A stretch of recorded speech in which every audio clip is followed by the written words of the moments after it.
To be completely honest, I don't dislike Marina. I just think 90% of the stuff she says is wrong. Let's get this done. This video is part of a series for Everyday Feminism, a website dedicated to helping you stand up to and break down everyday oppression. Even in 2015, there's still a huge amount of controversy surrounding the wage gap. I'm not really sure why. People still complaining about the wage gap is like my mom complaining about the fact that my girlfriend is white.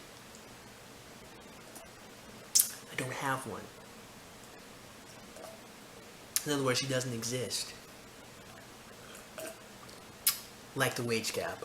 You've probably already heard the statistics surrounding women making less average income than men. This disparity has been justified for a multitude of reasons. I don't think justified is the word you're looking for. I think more explain would be much more accurate. I don't think anyone can't really justify reality. It just is.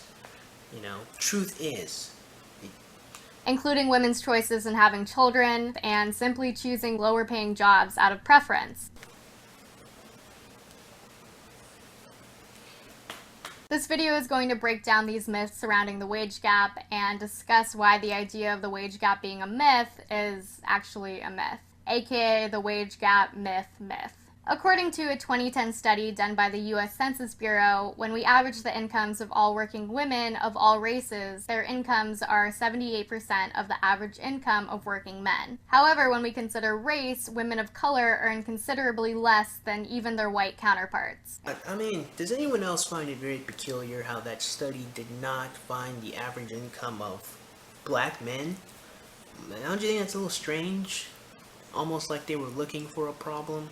If we're going to be completely honest, there are more white people than there are black people, right? So it would make perfect sense if you added the average amount of black people's income to the vast majority of white people's income, that you would ultimately find that the average for white people would be bigger than the average for black people, because there's a vastly bigger margin of numbers to add and combine together than you do for the smaller population of black people.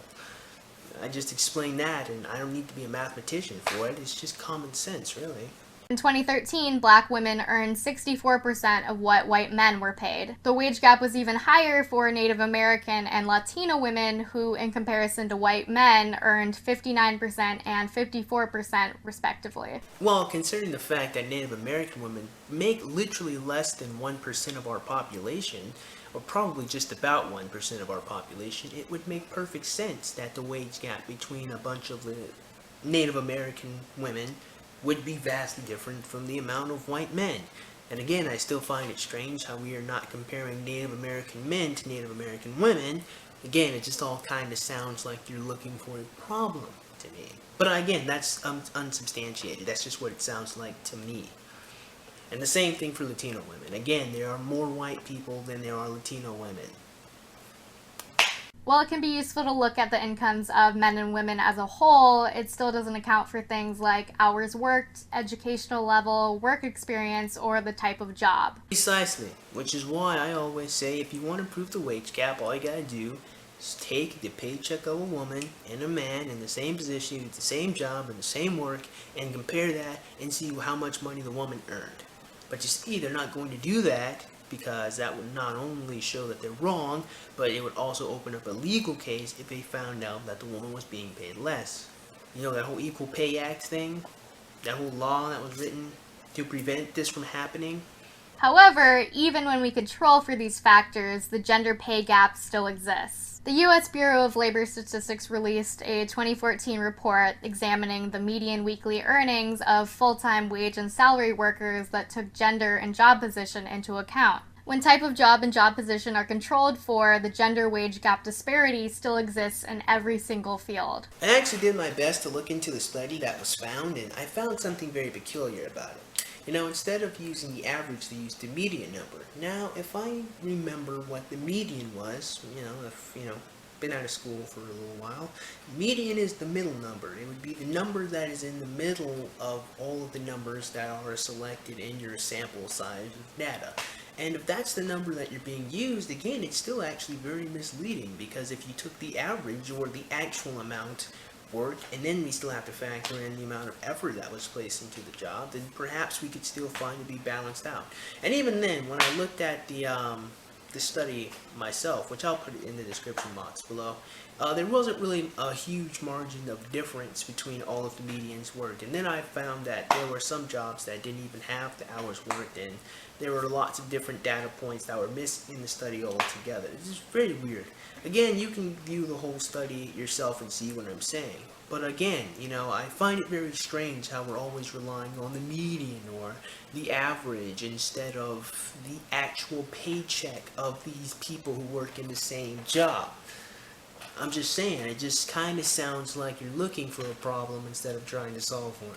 Even when we take education into consideration, the pay gap still exists between men and women with the same level of education who majored in the same field. I also want to note that the bulk of research on this subject perpetuates the gender binary by only focusing on men and women and not including gender nonconforming or non-binary individuals. Well, no shit, Marina. To be fair, non-binary people make up an incredibly small fraction of our society. Like a ridiculously small fraction. Also, the statistics that I found on married couples were predominantly centered around heterosexual couples. Go figure.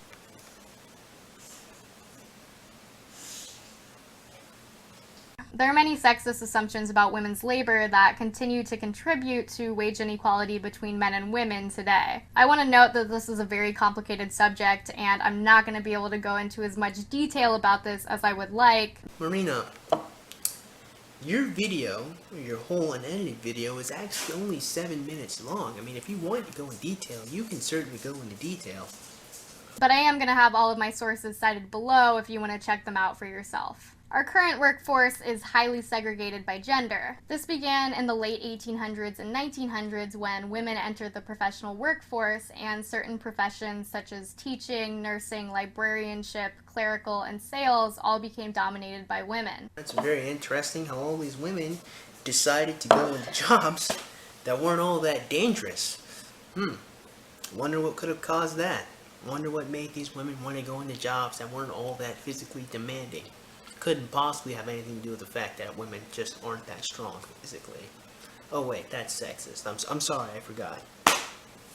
I apologize for being sexist here. According to research done by Bergman, O'Neill, Blau, and various other researchers, feminized jobs, or jobs that are female-dominated, pay relatively lower wages than male-dominated jobs. That is because they are not as dangerous nor physically demanding. There is a reason why different businesses and different corporations in different areas pay jobs a different amount. The reason why is because some require more effort than others and some are more dangerous than others. That's a fact of life. And yes, of course, it exists that there are some jobs that aren't really all that difficult, that pay lots of money. Yes, this is true.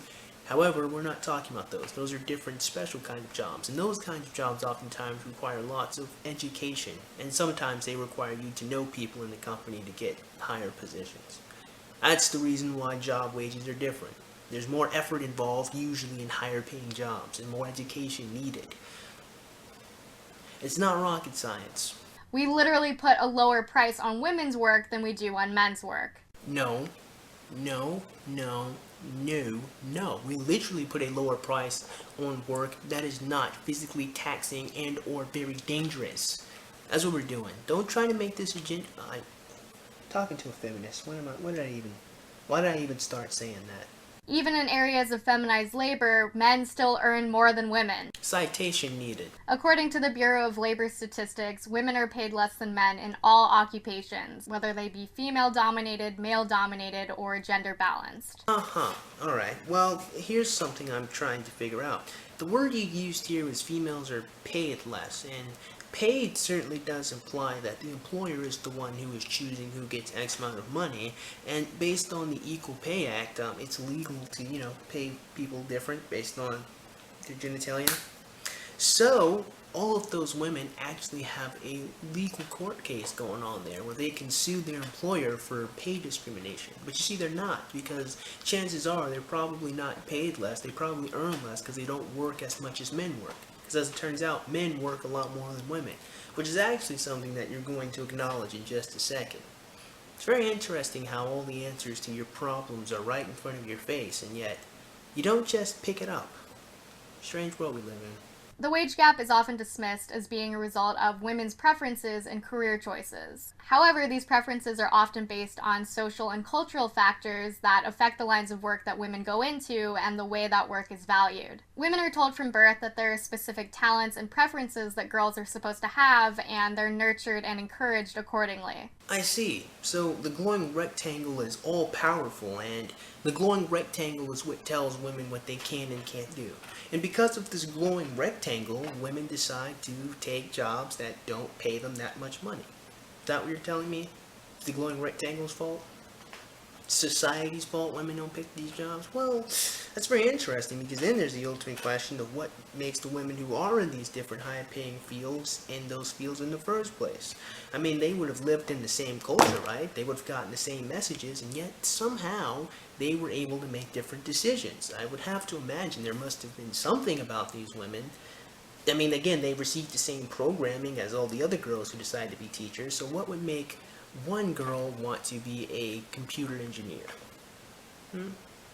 Now, I would say free will, but, you know, we're all biologically determined by the glowing rectangle, so free will doesn't exist. This is reinforced in all areas, including education, the media, and eventually the workforce. This is actually an excellent time to mention STEM fields, which are generally perceived as being male jobs. If you look on the surface, the stereotype might seem pretty accurate because women make up about half of the overall workforce, but only make up 27% of science and engineering jobs. However, there are many social factors in place that contribute to this, such as a lack of encouragement in schools, a lack of representation of women scientists in the media, marginalization and harassment within educational programs and the workplace, and straight-up discrimination by employers. Marina, interestingly enough, even if all of this is true, and social engineering and teachers and the glowing rectangle all tell women this, you know, they still have the choice to choose to do X, Y, or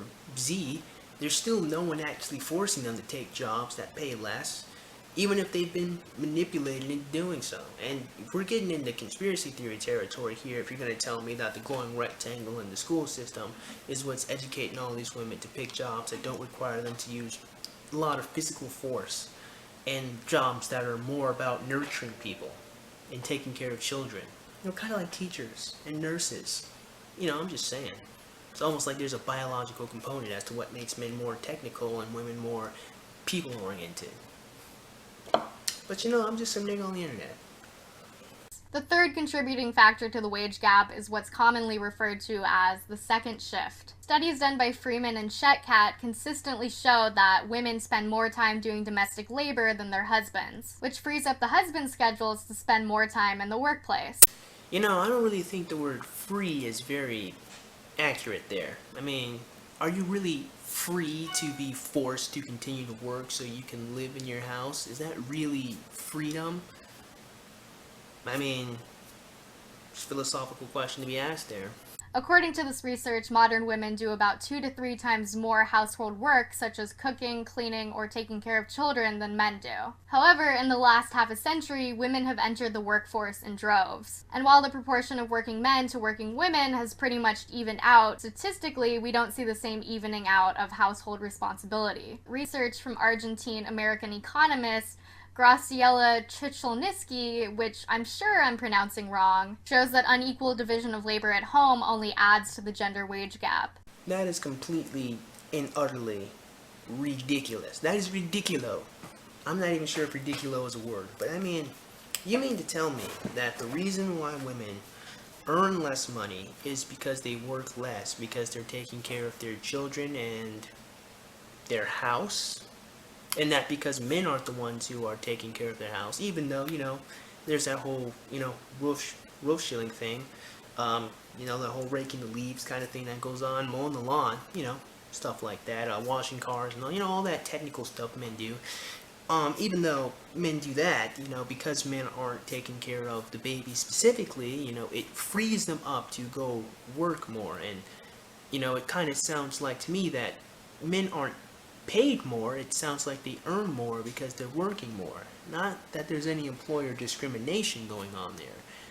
It actually all kind of sounds like to me, Marina, that women are making decisions with their lives And, you know, being with a man who is actually working to give you money so you can go buy stuff also kind of sounds like their income is combined, not separated. So really you're actually in a better economic situation when you have a man working for you and you're also working and you take care of your babies. I mean, I don't know.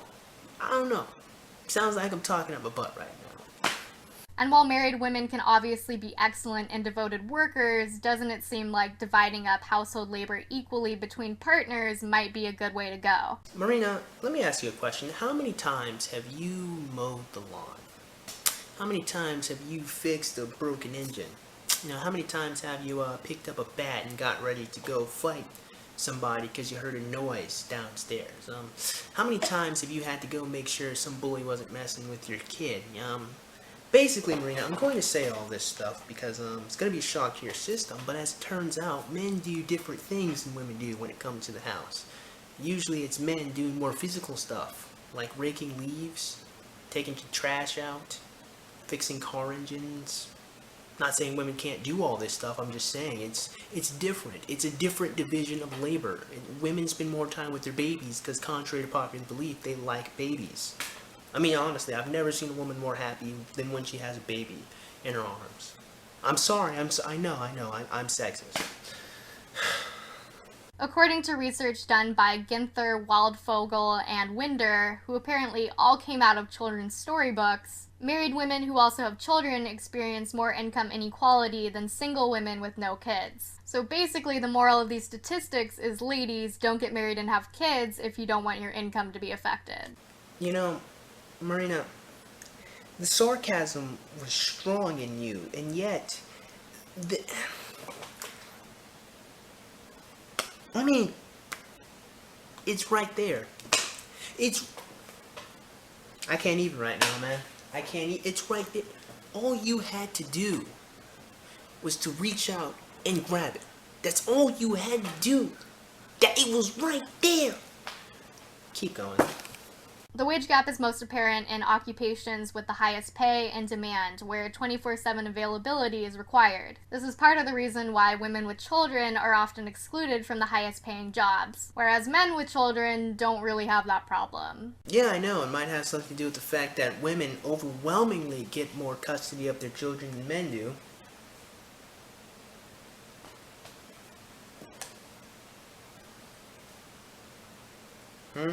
Women are also typically considered higher cost workers because of the indirect labor costs associated with women workers. But almost all of these unequal labor costs stem from the unequal division of parenting that's generally assigned to women with children. It's assumed that women will be more likely to take time off work or leave their jobs because of family responsibilities. Which is very reasonable considering the fact that they do. I mean, there's a whole book by, I think, Warren Farrell about the myth of the pay gap, I think it's called. If I'm wrong there, I'll definitely annotate the area. I'll certainly leave a link to where you can go find his book discussing the whole pay gap thing, but long story short, they do. And hey, maybe we should consider that equal division of labor thing that I discussed earlier. Just a thought.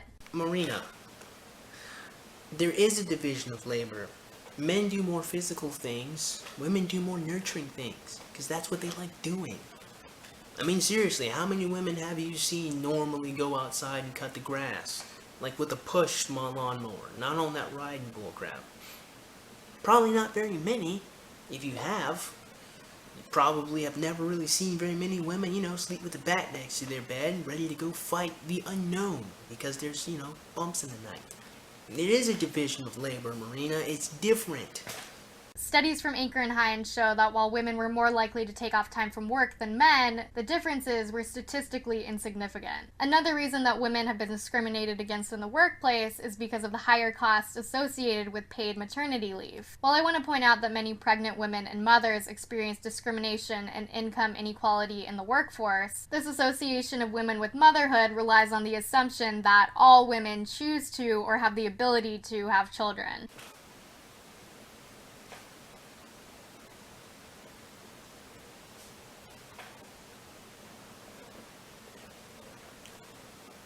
No shit. Considering the fact that women have egg cells in general, And men have sperm cells in general, and since heterosexual people in general want to reproduce, it is very reasonable to assume that at one point a woman will get pregnant if she has the ability to get pregnant. And since the vast majority of women have that ability, it would make logical sense that you would assume that a woman who has yet to indicate that she cannot conceive will be able to conceive, considering the fact that the vast majority of human beings who have existed and will exist will have that ability to do so.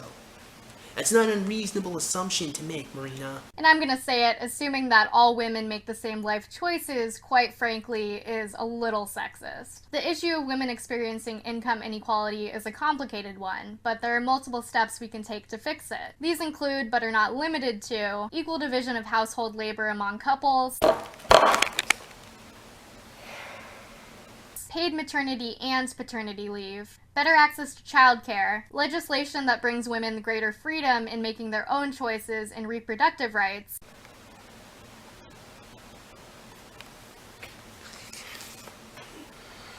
I'm so glad this video is almost over. anti-discrimination laws for women with disabilities, queer and trans women, and other sexual and gender minorities. You want to know the most ironic thing about Marina's video? The most ironic thing is how Marina set out to prove that the wage gap myth is actually not caused by women's choices in their lives, and she actually set out and showed that it is women's choices in their lives. You see, I had to come out and point out the fact that she was actually revealing to us all that, as it turns out, she was arguing against herself the whole time, and yet no one else saw that. No, that's not true. Other people did see that in her comment section. And I'm glad other people are beginning to get their vision back and see that at the end of the day, Marina proved herself wrong. And it only took this nappy-headed nigga to point it out. So with that being said, I certainly hope you guys enjoyed today's video. And if you did, man, go ahead and click that like button. Go ahead and click that subscribe button. Comment comments below. And as always, have a great day. I will see you cool cats soon. Adios.